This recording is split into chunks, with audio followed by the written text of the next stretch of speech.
Alright, here's a cold start of a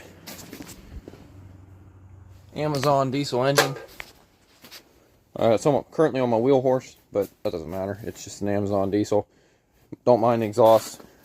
I just wanted something that shot a lot of smoke, and that's the exhaust I picked for now. It's just taped on there, so temporary. Heard a lot of people say these things take a long time to start in the winter. It's 27 degrees right now. Let's see what we got. Got everything set up already.